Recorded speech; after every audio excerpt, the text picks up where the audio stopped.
Army chief کو خط پہ خط لکھنے کا کوئی فائدہ ہوگا عمران خان کو؟ بہت شکریہ آپ کا کہ آپ نے مجھے شریک گفتگو کیا. دیکھیں، لگتا یہ ہے کہ عمران خان کوئی کتاب چھپوانا چاہتے ہیں، جنرل عاصم منیر کے نام خط لکھ کے ایک مجموعہ اکٹھا کرنا چاہتے ہیں. کوئی غبار خاطر جو ہے اس کا کوئی نیا ایڈیشن ہمیں دیکھنے کو ملے گا. بہرحال یہ جو خطوط ہیں، اب ان کا یہ فائدہ تو ان کو ہو رہا ہے نا کہ ان کا جو نقطہ نظر ہے وہ ایک منضبط صورت میں سامنے آ رہا ہے، اور اس کا ایک ہر جگہ ان کی آواز پہنچ رہی ہے، اس کو ڈسکس کیا جا رہا ہے، اور وہ خط پہ خط لکھتے چلے جا رہے ہیں، اور وہاں سے کوئی جواب نہیں آ رہا. گویا ان کا جو نقطہ نظر ہے وہ اس کو پھیلاتے چلے جا رہے ہیں. تو جہاں تک چیف جسٹس کا تعلق ہے تو انہوں نے تو کہہ دیا کہ وہ انہوں نے کانسٹیٹیوشنل بینچ کو ریفر کر دیا ہے، وہ اس کا مناسب نوٹس لے لیں گے، یا کوئی ان پر سماعت کرنا چاہیں گے تو کر لیں گے. لیکن آرمی چیف کی طرف سے کوئی جواب ان کو نہیں آیا. مناسب تو یہ ہوتا کہ یہ خطوط جو ہیں وزارت قانون کو یا وزارت داخلہ کو ریفر کر دیے جاتے تاکہ وہ بھی اس کا جواب دے پاتے. اس وقت تو یک طرفہ ایک مہم ہے، اور میرا خیال اس کا عمران خان کو فائدہ ہو رہا ہے. جہاں یعنی نقصان تو ہو رہا ہے، کوئی اداراتی سطح پر تو نقصان ہو سکتا ہے، لیکن پبلک سطح پر تو بھی تو فائدہ ہو رہا ہے کہ ان کا ایک نقطہ نظر جو ہے وہ بڑی شدت سے سامنے آ رہا ہے، اور جو الزامات ہیں ان کے وہ ہر روز دہرائے جاتے ہیں، اور وہ ان کو پھر ڈسکشن ہوتی ہے میڈیا میں. ہم لوگ بیٹھ کر ان کا جائزہ لیتے ہیں. تو اس لحاظ سے تو یہ پروپیگنڈے کی دنیا ہے، اور وہ پروپیگنڈا ہو رہا ہے. لیکن شامی صاحب، ان خطوط کے لکھنے کا اس سے زیادہ کہ نیریٹو بلڈنگ ہو رہی ہے، اس سے زیادہ کوئی فائدہ ہو رہا ہے عمران خان کو یا پی ٹی آئی کو؟ اور پھر چیف جسٹس کو جو خط لکھا گیا اس سے کیا فائدہ، کوئی الٹیمیٹ ریلیف آپ کو ملتا ہوا نظر آتا ہے؟ دیکھیے، جو چیف جسٹس کو خط لکھا ہے وہ تو باقاعدہ تحریری صورت میں گیا ہے، وہ اوپن لیٹر نہیں ہے، اور وہاں آفس میں جمع کرایا گیا ہے، اور انہوں نے اس کی رسید بھی دے دی ہے. اب جو ان کی شکایات ہیں وہ اس کا جائزہ بینچ لے گا. اگر اس کی کوئی سماعت کی ضرورت محسوس کرے گا تو سماعت کر لی جائے گی، وگرنہ ان کو کہہ دیا جائے گا کہ آپ زیریں عدالت میں یا کوئی متعلقہ فورم میں چلے جائیں. کیونکہ بہت ساری باتیں جمع ہو گئی ہیں اور گڈمٹ بھی ہو گئی ہیں. کئی جگہ ہائی کورٹ کا دائرہ اختیار ہے، کئی جگہ لوور کورٹ جو ہے اس میں معاملات زیر سماعت ہیں. تو سپریم کورٹ اب ان کا کس طریقے سے نوٹس لیتی ہے یا نہیں لیتی ہے یہ تو اسی پر منحصر ہوگا.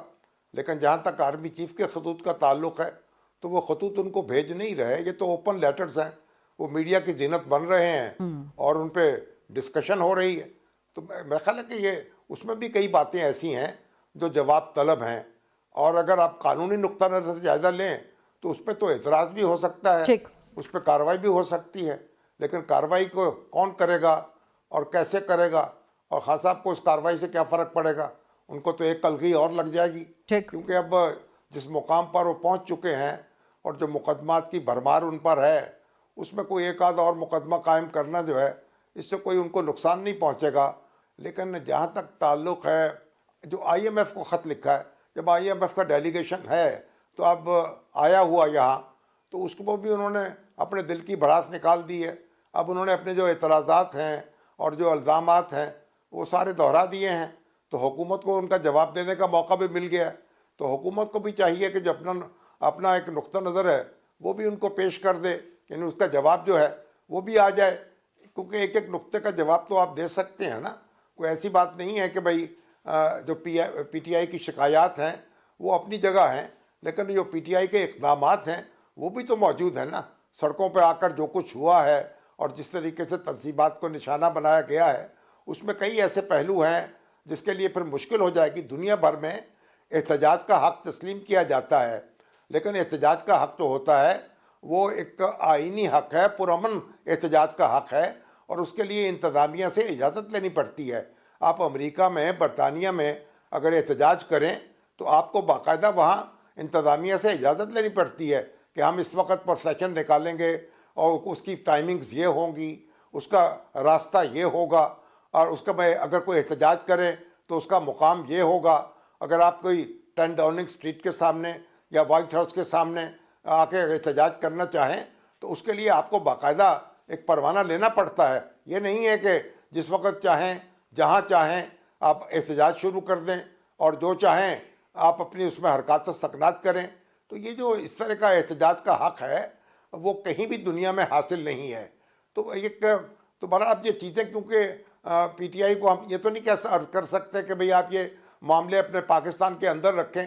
انہوں نے مناسب سمجھا ہے کہ اپنا ایک پورا خط جو ہے لکھ دیں تو اب اس کا جواب دینے کا موقع حکومت کے پاس بھی موجود ہے, یا لیڈر آف دی اپوزیشن جو ہے اس کا جواب لیڈر آف دی ہاؤس بھی دے سکتے ہیں, ان کے بیاف پہ وزیر داخلہ بھی دے سکتے ہیں اور اپنی صورتحال کو واضح کر سکتے ہیں. تو میرا خیال ہے کہ اگر زیادہ تفصیل میں جائیں گے اور چیزوں کو کھنگالیں گے اور ان کے پس منظر کو مد نظر رکھیں گے تو پی ٹی آئی کے لیے بھی پھر بہت ساری چیزوں کو جسٹیفائی کرنا بہت مشکل ہو جائے گا. شامی صاحب کوئکلی ایک comment and then I go to Fahad Hussain صاحب. گویا آپ شامی صاحب یہ کہہ رہے ہیں کہ اس سے زیادہ کوئی ریلیف نہیں ہے خطوط کا کہ عمران خان دل کی بھڑاس نکال رہے ہیں. نہیں, اس سے کوئی ریلیف ملے یا نہ ملے لیکن ان کی بھڑاس تو نکل رہی ہے نا. ٹھیک. اور وہ لوگوں کے سامنے اپنی بات بھی کر رہے ہیں. اب دیکھیے جو وکلا ان سے ملتے ہیں میرا خیال ہے کہ وہی خطوط لکھ لیتے ہیں اور وہی ان سے پوچھ لیتے ہیں, کیونکہ وہ ان کے پاس تو میرا خیال ہے کیسے ہو سکتا ہے کہ وہ اتنے خطوط پہ خطوط لکھتے چلے جائیں. ٹھیک. تو ابھی تو جیل حکام تو کہہ رہے ہیں کہ ہم نے تو کوئی خط جو ہے یہاں سے باہر بھیجا نہیں ہے یا ان کی اجازت نہیں لی گئی. شامی صاحب یہی سے میں فہد حسین صاحب کی طرف جانا چاہوں گی. فہد حسین صاحب آپ کس طرح تجزیہ کریں گے جو خطوط پر خطوط عمران خان لکھے چلے جا رہے ہیں؟ ایک چیف کو ایک خط تو مل گیا لیکن آرمی چیف کے کسی خط کو نہ تو موصول ہو رہا ہے نہ کوئی جواب آ رہا ہے. تو عمران خان کو کیوں ضرورت ہے بار بار خط لکھنے کی؟ فہد حسین صاحب. شکریہ غریدہ. دیکھیے میرے خیال میں اس کی دو وجوہات مجھے سمجھ آتی ہیں. ایک تو یہ کہ وہ ایک طریقے سے آرمی چیف یا اسٹیبلشمنٹ کے ساتھ جو ہے وہ ایک اپنا چینل آف کمیونیکیشن اوپن کرنا چاہتے ہیں. اب وہ ہو نہیں رہا کیونکہ جیسے ہم نے دیکھا کہ جو پہلے خط گئے اس کا بھی کوئی جواب نہیں آیا, بلکہ جس طرح آپ نے اپنے ابتدائیے میں بالکل درست کہا کہ انہوں نے وہاں سے یہ بھی جواب آیا کہ آپ کا خط پڑھنے میں دلچسپی بھی نہیں ہے. تو میرے خیال میں یہ ایک اٹیمپٹ ہے کہ کسی طریقے سے وہ چینل آف کمیونیکیشن اوپن رہے, آج نہیں تو شاید کل کو ہو جائے, پہلی بات. دوسرا آئی تھنک وہ یہ ریکارڈ پہ لانا چاہ رہے ہیں جو بھی جو ان کا موقف ہے, جو ان کا بیانیہ ہے, لیکن ان خطوط میں کوئی ایسی نئی چیز تو ہے نہیں. ہاں یہ ضرور ہے کہ فوج کے حوالے سے جو وہ اس میں بات کر رہے ہیں کہ جی فوج اور عوام کے درمیان جو فاصلے ہیں وہ بڑھتے جا رہے ہیں, تو وہ ایک طریقے سے اپنا پوائنٹ رجسٹر کروا رہے ہیں. آئی تھنک خبر جو اس میں بنتی ہے, دیکھیں یہ اس طرح کا اگر وہ بیان اپنے پی ٹی آئی کا جو ٹویٹر اکاؤنٹ ہے اس سے بھی دیتے ہیں, مختلف اوقات پہ مختلف لیڈرز جو ہیں تحریک انصاف کے وہ یہ باتیں کرتے رہتے ہیں, لیکن جب انہوں نے وہ خط لکھا اور اس کو ایڈریس کیا آرمی چیف کو تو وہ خبر بن جاتی ہے. چنانچہ میں اور آپ اس کو ڈسکس بھی کر رہے ہیں اور شامی صاحب. تو آئی تھنک اس میں ایک میڈیا اینگل جو ہے وہ بھی موجود ہے. تو اور فائنلی تیسرا اس کا جو ایلیمنٹ ہے, میں نے دو کا ذکر کیا تھا, ایک اور ایڈ کر دوں, وہ یہ ہے کہ اس سے وہ جو ایک گرم سرد کی جو پالیسی ہے جو کہ میرے خیال میں کارآمد نہیں ہو رہی, اس کو وہ لے کے چل رہے ہیں کہ بات بھی کرنی ہے, ایڈریس بھی کرنا ہے, انگیج بھی کرنا ہے, لیکن ساتھ جو ہے وہ ایک سخت رویہ بھی جو ہے اختیار رکھنا ہے, لچک نہیں دکھانی. تو یہ میرے خیال میں وہ اسٹریٹجی لے کے چل رہے ہیں. لیکن at the end of it کیا ان کو فائدہ ہو رہا ہے؟ میرے خیال میں جہاں تک ان کو اگر کوئی کسی طرح کی اوپننگ کی ضرورت ہے اسٹیبلشمنٹ کی طرف سے, تو وہ تو مجھے غریدہ نکلتی جو ہے بالکل نظر نہیں آ رہی اس وقت. یہی میرا اگلا سوال تھا کہ this seems to be an unrequited love, one sided affair لگ رہا ہے کہ ایک طرف سے خطوط ہی لکھے جا رہے ہیں, ایک طرف سے بار بار کوشش ہو رہی ہے, لیکن دوسری جانب سے سرد مہری ہے. تو الٹیمیٹ فائدہ اس کا کچھ ہو سکتا ہے beyond above and beyond narrative building? دیکھیے اس میں نا ایک پاکستان تحریک انصاف کے ایک صاحب نے بڑی اچھی بات کی. انہوں نے کہا کہ ہماری جماعت جو ہے اور خاص طور پہ خان صاحب, وہ جو ایک احتجاج کی سیاست ہے وہ تو بڑی زبردست طریقے سے کرتے ہیں, یا اس کو پاپولر پالیٹکس کہہ لیں, لیکن پاور پالیٹکس کرنی نہیں آتی. نہ خان صاحب کو آتی ہے نہ ان کی جماعت کو آتی ہے. اس وقت وہ پاور پالیٹکس میں پھنسے ہوئے ہیں اور وہ نہیں کر پا رہے. تو اس لیے ہمیں نظر آ رہا ہے کہ نہ ان کو ریلیف مل پا رہا ہے, اور جو بھی حکمت عملی انہوں نے اپنائی ہے پچھلے ایک سال میں, کہیں سے بھی ان کو کوئی بھی فائدہ نظر نہیں آیا. تو میرے خیال میں یہ جو اب گرینڈ الائنس کی جو گفتگو ہم سن رہے ہیں, شاید یہ اس بات کا اعتراف ہے غریدہ کہ جو احتجاج کی اور شور شرابے کی اور لڑنے مرنے کی جو سیاست تھی وہ اس میں سے کچھ بھی نہیں نکلا, اور اب گھوم پھر کر وہی جو روایتی سیاست ہے اپوزیشن کی وہ اب تحریک انصاف کرنے جا رہی ہے. وہ کتنا کر پائے گی, دیٹ از another question. میں اسی پر اپوزیشن کے الائنس پہ آپ سے اگلا سوال کروں گی, لیکن ایک سپلیمنٹری کوشچن فہد حسین صاحب آپ سے اور پھر شامی صاحب سے بھی اپوزیشن کے الائنس کے بارے میں ہی سوال ہوگا. لیکن فہد حسین صاحب ایک سپلیمنٹری سوال کہ جب ہم دیکھتے ہیں کہ عمران خان خطوط کے ذریعے یا ٹویٹس کے ذریعے یا کسی بھی اور ذریعے سے یہ بات کرتے ہیں کہ فوج اور عوام میں فاصلے وغیرہ وغیرہ, یہ نیریٹو دینے کی کوشش کرتے ہیں, تو گزشتہ کو کمانڈرز کانفرنس میں بھی جو آخری پیراگراف تھا, جو آخری لائنیں تھیں, وہ اسی کو ایک طرح سے ایڈریس کر رہی تھیں یا کویش کر رہی تھیں, اور وہاں کہا گیا کہ فوج اور عوام میں کوئی فاصلہ نہیں. ایک طرح سے یہی میسج دیا گیا اور کہا گیا کہ فوج عوام کی حمایت سے اپنا جو آئینی فرض ہے اور قومی فرض ہے پورا کر رہی ہے.